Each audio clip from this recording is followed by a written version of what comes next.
Oh man, welcome back, John, to Red River Podcast, where we talk complete fucking nonsense.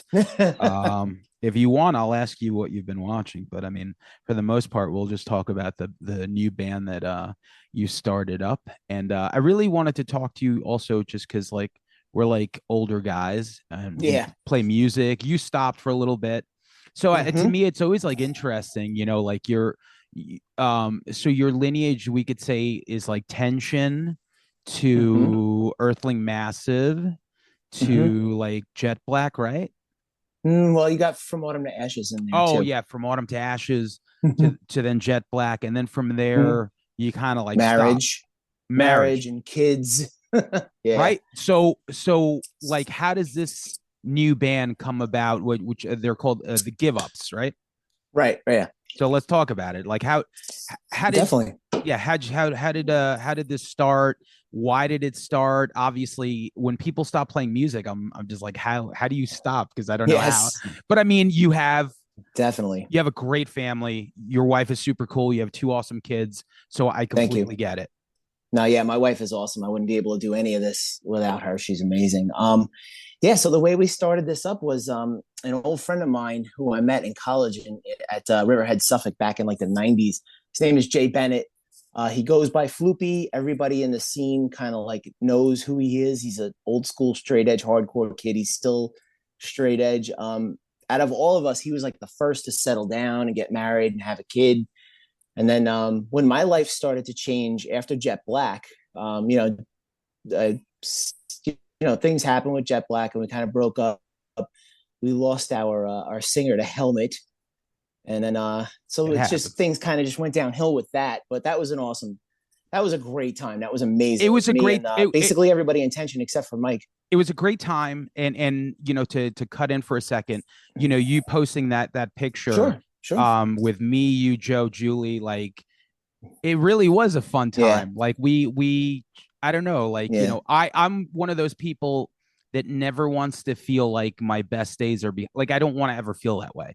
But I Right, do right. sometimes look back at certain periods and nights and hangouts and stuff where it's like, oh man, that was a really fun time.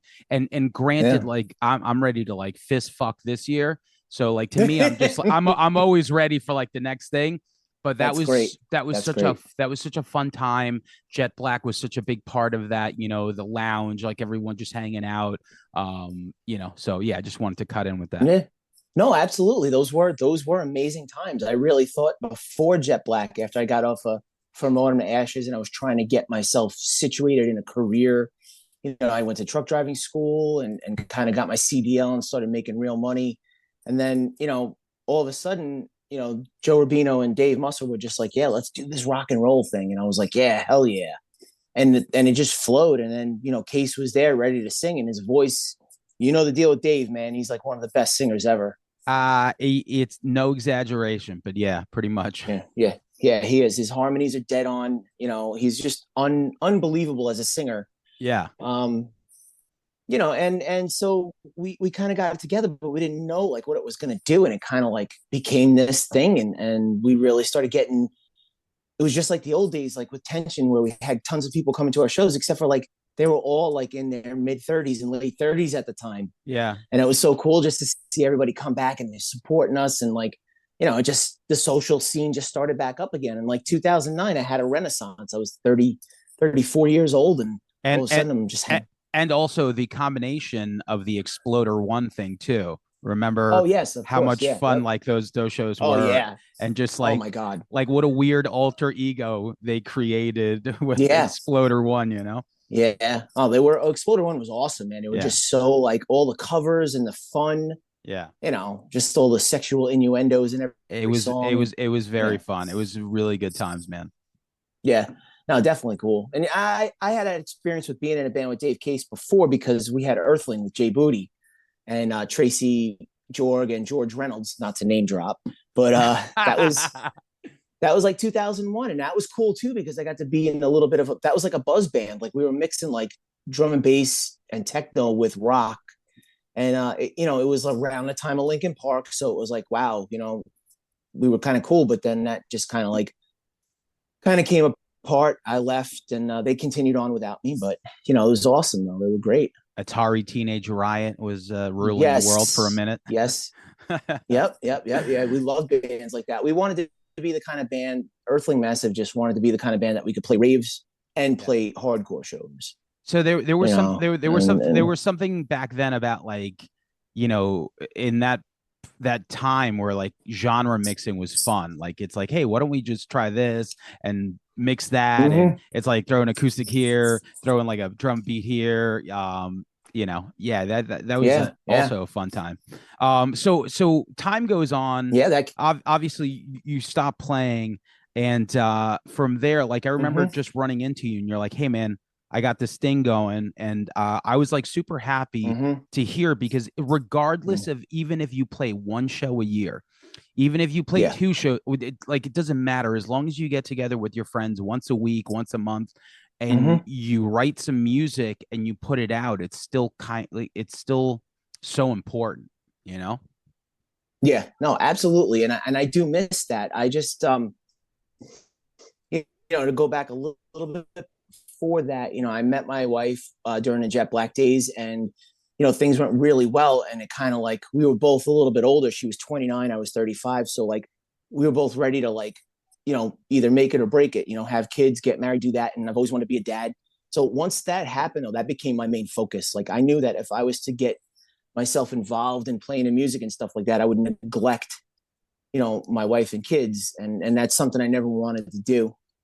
So, I kind of like laid off for a while. I always played, by myself, and I just kept recording riffs and stuff. And, out of the blue, this dude, Jay Sternkoff, who I used to, oh, go ahead.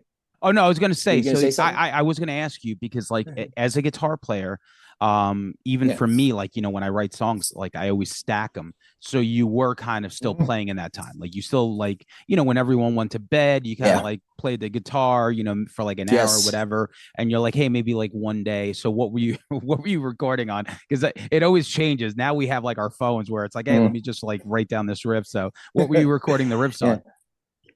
It was first it was just a voice recorder on my phone, just using it up against my amp and on the the Apple voice memo or whatever.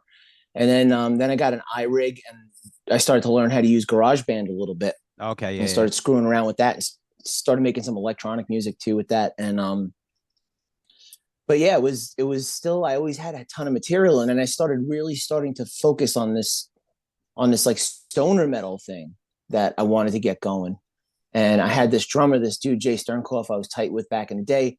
Insane drummer. He played for that band Contagious Strip.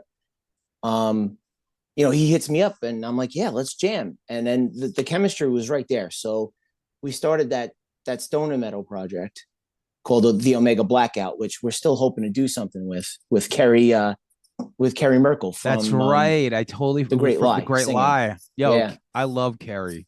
yeah. Carrie is Oh, like, me too, man. He's man. I hope that, like, I would love to hear that, because I feel like I don't know if what Sabbath shirt you're wearing or sweatshirt, but I feel like there mm, I feel like there was a time where somebody, mm, all of us heard Sabbath #4, and they're like, okay, like that yeah, created like a whole fucking genre. Like that record was yeah, just man. like, everyone's like, hey man, I want to do that. So like whenever Yeah. I hear someone wanting to continue that lineage, it's fun, man. Like that, like if I could play Yeah. like that, I would. So Mm-hmm. I hope Carrie definitely, and everyone I hope that gets off the floor too.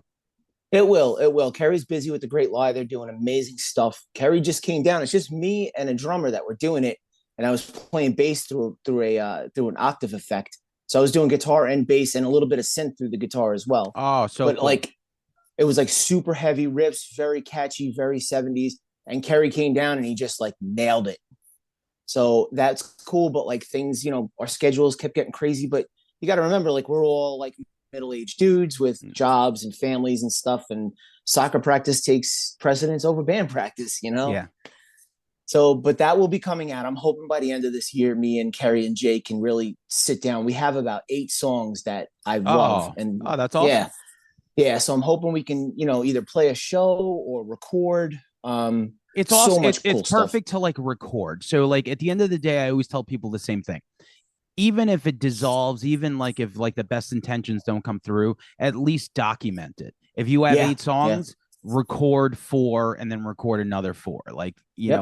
that Mm-hmm. way it's like you look back and it's like, hey, this was like a moment in time where it's like, hey, Mm-hmm. man, I remember like when we did this, because it's just, other than that, it's like I hate having songs that never get released because Yeah. it's such a waste, I think. Mm-hmm. Oh, definitely, man. It's like taking a snapshot of a point in your life and throwing it in the garbage, you know. And I totally understand that point of view. But yeah, it's like so while Jay and I were in the middle of doing this Omega Blackout thing, another everybody in the Give Up's name is Jason except for me. So this might get a little confusing. Wow. So they're all Jason. Yeah, so it's like three Jasons and me. So just basically four J's. Um, that guy Floopy I was telling you about that I knew from Riverhead, Suffolk. You know, as I said, my life and his life really started to like mirror each other, wife, kids, all that stuff. And like we would always toss around the idea of doing like a band where we just bitch about midlife stuff, you know, about like having to pay bills and like the kids not listening and having to do shit around the house all the time when you just want to take a nap. And we were going to call it Midlife Tricycle. Um, but as we talked more, like, you know, it did kind of like seem to be more of a thing that we could do. And I already had that drummer, Jay Sternkoff. So we just were like, we could totally do like a hardcore punk band. Like we all love early hardcore. And I'm a punk fan too. And It's it would be the so cool to do stuff like that. the EP, like, we'll talk about the EP in a minute, obviously after you Mm-hmm. tell. Very reminiscent of that. It has a Yeah. super classic feel to it. So yeah, you guys nailed Thanks. it. Oh, I appreciate that. Thank you. Yeah. We're all like I say like my singer and my bass player, those two guys have like the West Coast covered. They like stuff like Game Face and like, West Coast hardcore. And I'm like East Coast in England. I like the heavier stuff like Discharge and GBH, Black Flag, Bad Brains, and the guys love Gorilla Biscuits and stuff. So we wanted to take all that and kind of like have a fun thing with that, like not go crazy with songwriting, like write catchy songs, but just get them done. Don't fuss over them too much. Yeah. And that really turned out to be like a really good like working blueprint for us. It really helped out, and we were able to like crank out some stuff. And I'm like, wow, we really, really kind of got something here. So the name of the EP is God, let me look it up. I forgot. Death Before Decaf. That's Death Before Decaf. Let me just look real Yeah. quick. Let me just pull it up. So how did like the songwriting process go? Like when you like, because it's all about chemistry, like you guys could be like friends and all that other shit, Yeah. but like as soon as like you start playing music, some Right. people mesh well. So like how'd the chemistry go like at first? I was surprisingly good. It was really well. Like I had been in a band with Floopy back in the day with Rick Smith and Rich Capello called Lost in Thought. And Floopy was our bass player. And I knew he always had some really cool, like out there ideas. And he kind of like always thought outside the box. And then when I heard him sing, I was like, wow, this dude's on to something, man. He's got a nice voice, really good voice for this style of music. So, and it all just kind of like, we all kind of have the same attitude, like, fuck the ego. It's about the song. Yeah. Like it doesn't matter if like I wrote this part and it doesn't get in. Like, and that's another awesome thing too, is like usually in projects, I'm used to really writing a lot of the material myself. With these guys, I really don't have to do that. Like they're awesome. The bass player he's an incredible guitar player, Jay Domkowski. And he writes just as much riffs as I do for the songs. Um, Jay Floopy Bennett, our singer, like writes his own lyrics. And that was too, like in the beginning, the lyrics were going to be all joke around. Like on that EP, it's like Death Before Decaf. That's like, how you need coffee when you're in your 40s to get through a day. Like you need that caffeine rip. You ain't kidding. Yeah, One man. of the things that really stuck out to me was on Pierce My Skin, where he talks about Mm-hmm. like getting old, about like Yeah. cutting Yeah. out and cutting back. I was like, Yeah. yeah, I'm like, that's so like absolutely relatable. Like everything on here is Yeah. super relatable, but especially that for me, where it's like you get older. It's like whatever Yeah. it is, like you drink less beer, you do less drugs, Yeah. you eat less hamburgers, So Right. Right. it's like, all right, I guess everyone's old and responsible now, so you got to like cut back on this stuff, and Yeah. you get to put it out and sing about it. So there's 5 songs. Hmm. I love the cover. Who does on the cover? That's a secret. Okay. No, I'm kidding. Yeah, I'm kidding. No, I Banks. just It's Banksy. it's not Banksy, but it's it's cool. I Oh, love it. It's exactly what we were looking for, and we were able to create it and come up with it. So I could okay. just leave it at that for now. Yeah, yeah, But yeah. eventually, um, when the artist decides to be known, then we'll talk. but But this yeah, sorry this about that. this is a perfect hardcore punk length, 5 songs, Hmm. just under 11 minutes. Hmm. Death Before Decaf, Big Business, Blue Collar Blues, super relatable. Yeah, yeah. Pierce My Skin, and Honeydew, which is it might be my favorite on the record. Because I feel like there's something about the riff and like the Mm, melody. It's like I feel like it just kicks extra ass at the end, which is good to have that closing song out.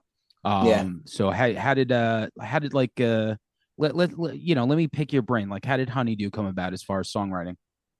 We had always talked about, it's kind of like it's tongue in cheek because it's basically making fun of ourselves because we're just when you get to be this age, the tired always creeps in, but there's always shit to do around the house, around the apartment, around Yeah.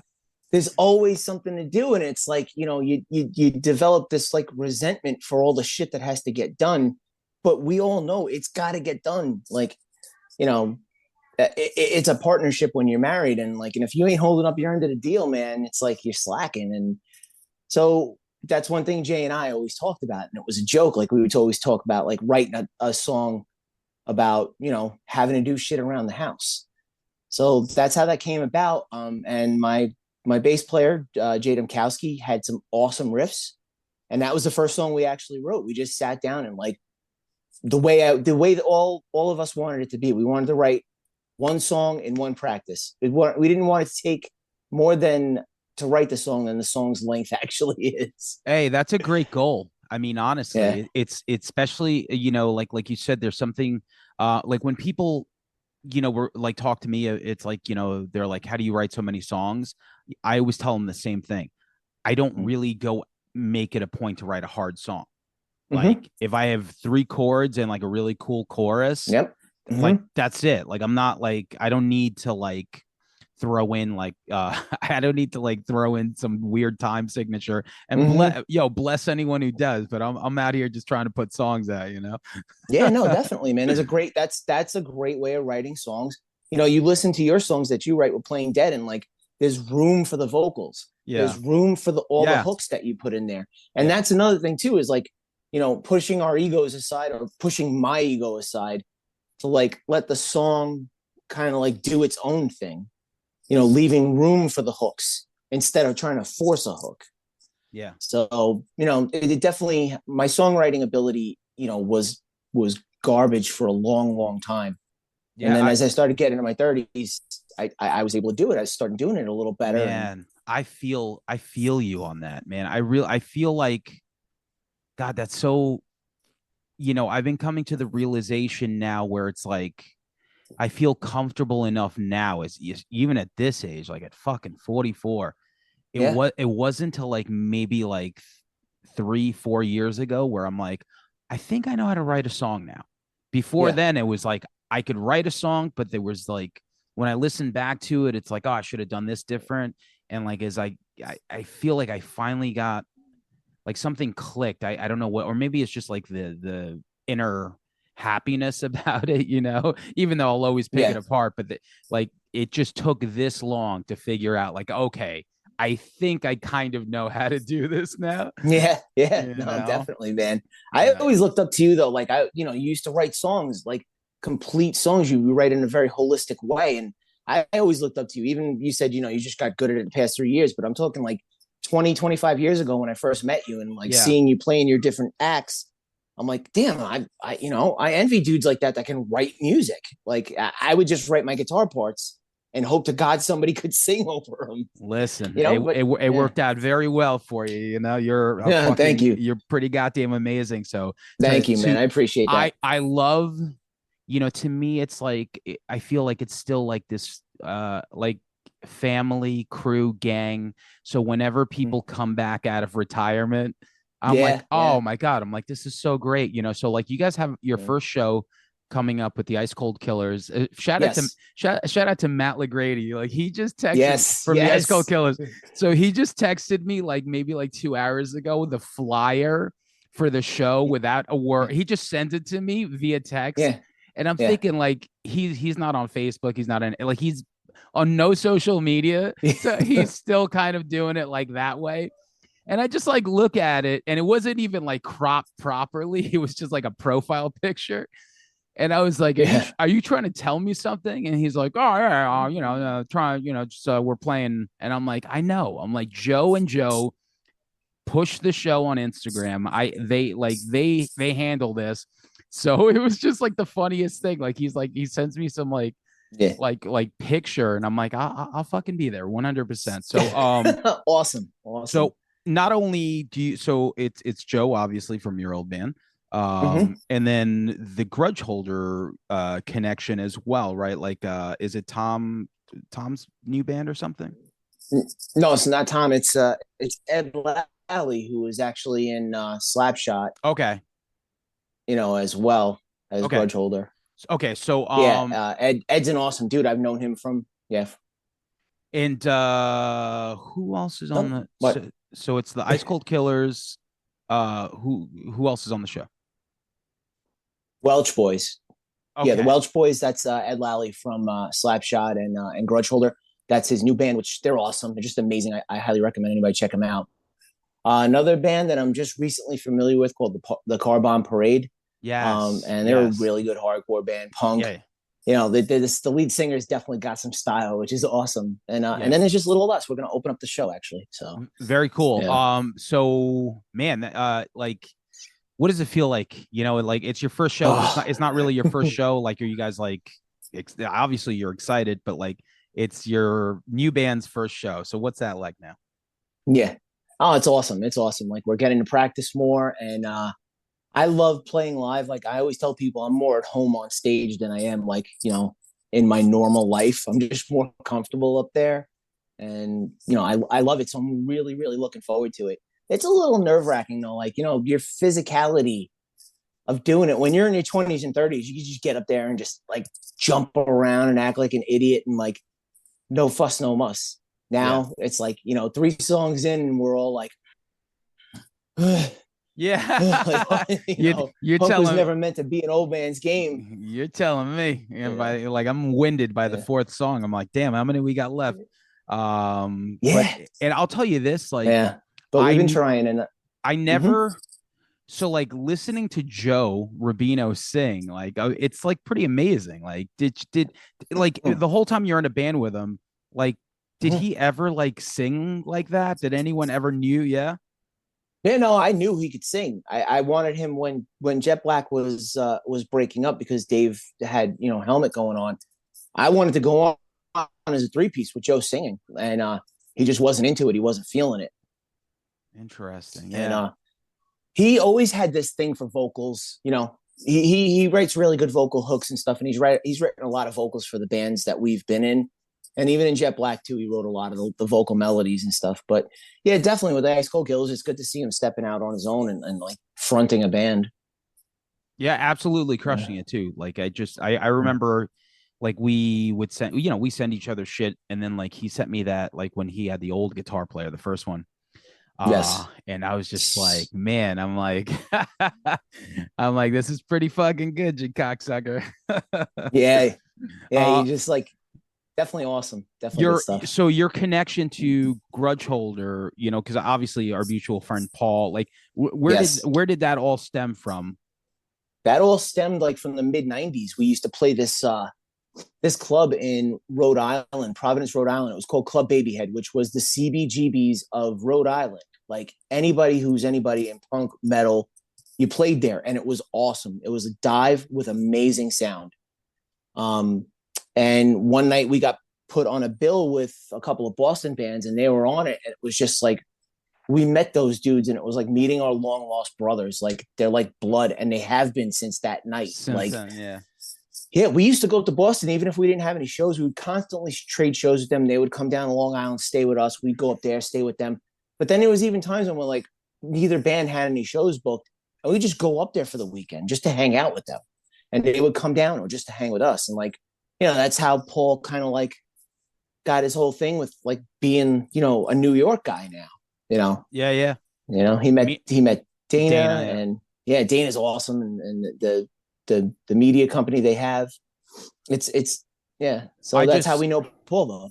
Yeah, I just went to their like 15-year anniversary thing at the Brooklyn Monarch, which is like a trip because me and Paul were in a band together a long time ago. Yes, We yeah, were the passenger always passengers dies. dies, yeah, man, for sure. So, but Yeah. shout out to Billy, Dark Bill, who Yes. I talk to every Oh. day. He sends me Yep. Yep. the best memes on the planet. So Yes. Yes. He is the king of memes. yeah, Yeah, he's actually gonna come out to that show, so it'll be great to see him. I love him. He's doing the same shit too. He's raising a family, and he's like, yeah, older guy like us, and he's just, he knows. still He's got those. still Oh, go funny ahead. as fuck. Oh my god, I love that dude. Yeah, they Yeah. were all great. They were all great. We were like brothers, man. There was like 30 of us that were just incredibly tight. The guys from Boston and us, and it was like we didn't play shows without each other for a while. So that's how I know Paul. You know, those dudes are just great. Very cool. So, Yeah. all right, man. Anything else that you want to fucking talk about? Like I'm not sure if there's, like we covered the Yeah. album, we covered the show. Do you have any new stuff? Like when did you release the EP? The EP was released. I'm gonna say like in November sometime. I'm so bad, I don't remember. It's actually I have Yeah. it here. It's October. Yeah. October. Okay. Yeah. So, That. you have Go any ahead. new stuff? Yes, we do. We have about we did that little 5 song EP. We're gonna do another 5 song EP right after the show. Oh, So how was recording though, by the way? Like where'd you go? okay, so that's the trick. Our bass player Jay Kowski has built himself a sick little home studio in his house. So we record there, and it's just like it's definitely, price wise right up our alley because Hell yeah. nobody. It's a lot of money to record these days. It's nuts. You telling me. Yeah, so like we do this, and it like we get that raw sound, and it's like we don't have to like we don't have to spend an arm and a leg for it. I'm going to tell you off the air what we're about to spend. Oh God, I could only imagine. I I don't want imagine. I don't want anyone listening to judge me.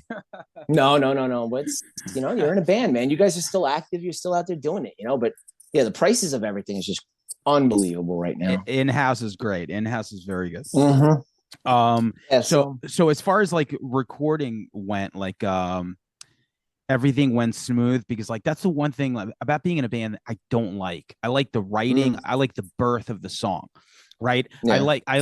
I like taking a song and being like, oh shit, we just need one chord. I got to figure out what that one chord is to make the song cool. I love that part. The pieces of the puzzle. I love writing and stuff. I love performing it. Man, Absolutely. do I hate recording it.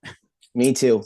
Me too. And all 4 of us in this band have had prior experiences with nightmares in the studio. I could go on all night about crazy stories, but we just decided that we're going to try and do this as simply as possible. And our bass player, his production method is basically like he really wants to get everything in one take because he wants to get that live sound.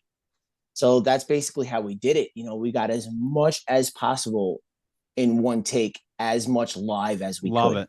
Yeah, it feels so natural that way.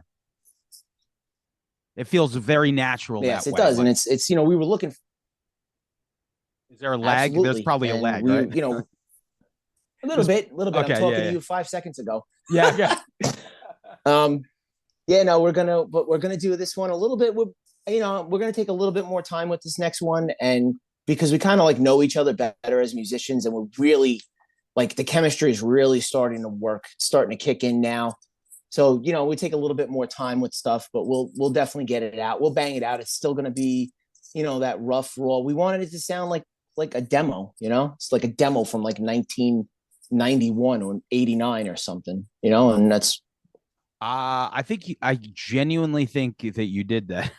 Yeah, we Like did. I genuinely like when I listened to it, it sounded like you could have told me like this is a cassette from like 1987. Like it yeah, really just it had that feel. that's what we were looking for. I think there's the one thing though is like I really feel that there's a more like genuine kind of feel behind it because like we're singing songs about being middle aged and like shit that we're actually going through, like having actually something to cry about instead of like, I look back in my 20s and I was in hardcore bands and it was like, dude, we were all living in our mom's basements. Like, what the fuck did we have to cry about? Like, street life and this, that, the other thing. Yeah, that's all well and good, but like now it's like, we have songs about having to pay fucking taxes and you know and having to friggin' take medications to keep yourself alive. Yeah. So there's like Yeah. that more. I feel like there's more of like a heartfelt kind of like angst, and it's an amazing outlet. It really like like listening to the EP, there was, like I said, a lot of that relatable stuff, where it's like like everything that he was singing about, like it's like, yeah, I get it. Obviously, I whether or not I could say that same happened to me or whatever, that's different, but Mm. it's like I completely get it, like, and this is like Yeah. it's like when I listen to like fucking Nas's like new album, Mm-hmm. yeah, and I'm thinking like he's like a 50-year-old guy rapping, but what he's rapping about is like a 50-year-old rapping. Like he's just Yeah. Yeah. everything he's talking about is like, okay, yeah, like this is, yeah, okay, I get it. This, you're talking Yeah. like basically everything that a 50-year-old rapper would say. Yeah. Exactly. You got to write from what you know, and then you got to keep it genuine. You got to keep it real, and it's that's why it's really natural. Like I said, we kind of started out as like a joke band, but now lyrically we are definitely moving in a more sincere direction. Like not like we're not trying to change the world or anything, but our songs are dealing more with politics and personal health and keeping your family safe. It kind of started out as a joke, and now we're actually starting to write about stuff that we really care about and that's really dear to our hearts. I love it. Yeah, and Awesome. so like let's say you could put together like an imaginary show that you guys could jump on from like older bands. Like Yeah, what are two bands from whatever era you want to pick that you think you would love to play a show with? just two. Like All that's right, it. just all right, so like, all right, so here we go. Come we on, got let's have a 20 band matinee. we got a 4 band show, All right. and and you're gonna pick the three regardless. It could be Jimi Hendrix if you want. So Yeah. God, No, it would definitely for this band it would be Black Flag. yes, It would be Discharge from the UK, like the 80s era. Um and Gorilla Biscuits, cool. like I think that would be a sick show where like people would get us, especially everybody who grew up in that hardcore era that's now, pushing 50, it'd be a home run. Well, listen, Gorilla Biscuits just announced 2 shows, so maybe by the end of Yeah. the year, you guys could link up. Yeah, we're gonna have to play a couple more shows and get our name out there a little bit better. But Yeah, I appreciate you giving us this opportunity to do so. absolutely. And I Yes. know also Black Flag is doing some shows at St. Vitus. Yeah. I think they're doing like the My War album. Shit. They're doing some cool stuff, but obviously it's only Greg Ginn. But as a guitar Yeah. player growing up, like you would never know, but like Greg Ginn was like a really big deal to me. Like Of course. when I would listen to him play, I don't know what it was. It was just so ugly, but it was Yeah. awesome to me. Yeah. Like when I heard that, I was like, oh, like people played major chords and that was cool, like bar chord, that was fun. But like when I would hear him, or even like some of like the stuff that Mm-hmm. Kurt Cobain was doing on like Bleach and stuff, or Mm-hmm. Incesticide, it was just Mm-hmm. ugly. Sonic Youth, like Yes. they would just play Yes. these things where it's like Yeah. a normal brain would be like, oh, he's playing the wrong notes. I'm like, no, he's not.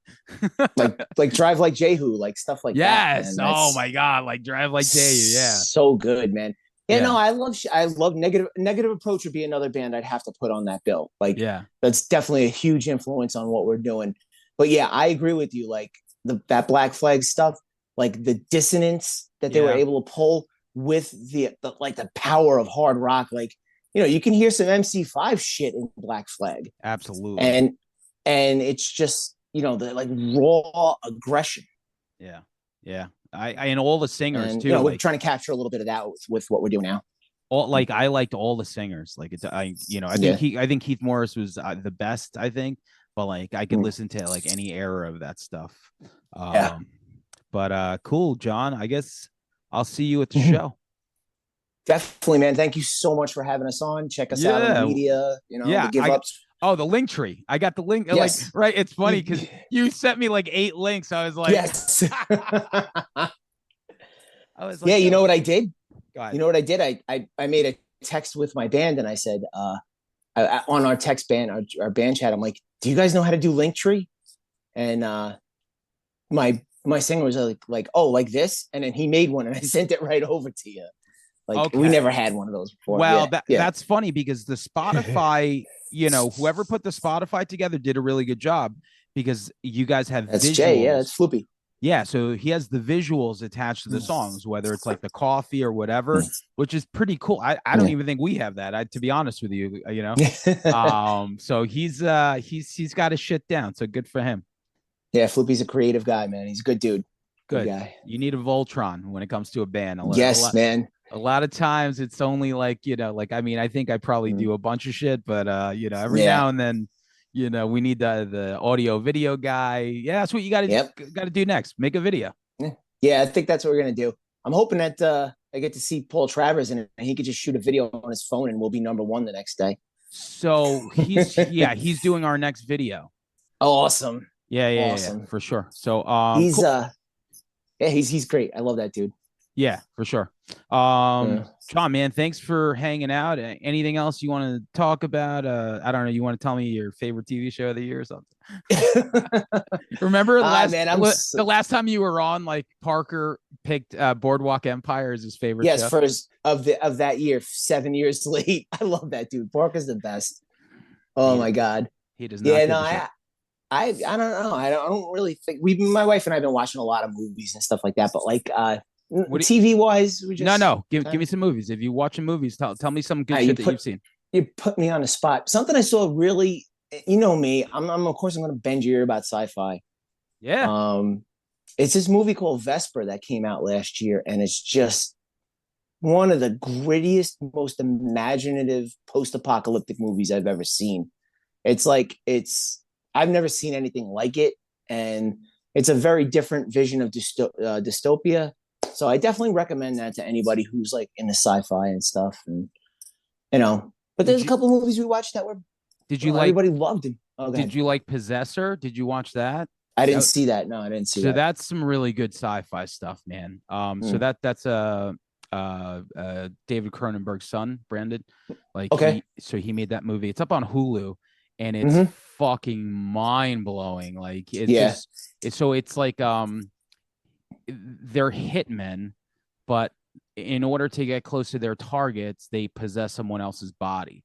So they jump into a target. They jump like next to like whoever's closest to a target, and then from there they kind of like zoom right back and then leave like the person whose body they took to take the charge. It's like it's bugged out. It's really good. I definitely will check that out. I definitely will. Yeah, we're always looking for a good movie. It's sci-fi right there. Definitely. Hulu. So, but yeah. Cool. Yeah, man. Fucking rock and roll. Definitely. One other thing I wanted to plug and let you guys know about that I think is ultra cool is my bass player has this surf rock instrumental thing going on called the 1911s. It's like Dick Dale meets the Straight Jackets, Low Straight Jackets.